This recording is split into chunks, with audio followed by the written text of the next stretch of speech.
যারা বলেন আমরা মুরগির মাংস খাই না, ব্রয়লার মুরগির মাংস খাই না, তো তাদের জন্য আজকের এই রেসিপিটা। একবার খেলে অবশ্যই আরেকবার খেতে চাবেন।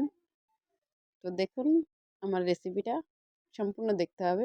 এই যে আমি আগে মুরগির মাংসটা ভালোভাবে ধুয়ে তারপরে রেখে দিয়েছিলাম। তারপরে আমি হলুদ, লবণ এবং ঝালের গুঁড়ি দিয়ে ভালোভাবে এটা মিক্সড করে ভেজে নিয়েছি।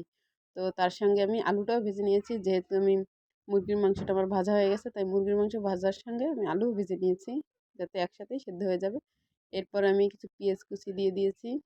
তেলের পরে পেঁয়াজ কুচি দিয়ে পেঁয়াজ বাটাও দিয়ে দিয়েছি। তো জিরা বাটা দিয়েছি, আদা বাটা দিয়েছি। এরপরে আমি কিছু গরম মশলা দিয়ে দিয়েছি। তারপরে ঝালটা একটু পরিমাণ মতো বেশি দিয়েছি। ঝাল, হলুদ এগুলো দিয়ে তেজপাতা দেখেন ভালোভাবে কষিয়ে নিচ্ছি। তো এর ভিতরে আমি আবার গোলমরিচগুলো বেটে দিয়েছি, যেহেতু ঝাল ঝাল হবে এর জন্য গোলমরিচ বাটা দিছি। তো দিয়ে আমি মশলাটা ভালোভাবে কষিয়ে নিয়েছি। মশলা কষানোর পর দেখেন আমি মাংসটাও ভালোভাবে কষিয়ে নিচ্ছি। তো আমার মাংস কষানো হয়ে গেছে। এরপরে ঝোলের পানি দিয়ে দিয়েছি। সুন্দর একটা ঘ্রাণ আসছে এবং কালারটাও সুন্দর হয়ে গেছে। এই যে দেখেন তৈরি আমার ঝটপট ব্রয়লার মুরগির মাংস রান্না।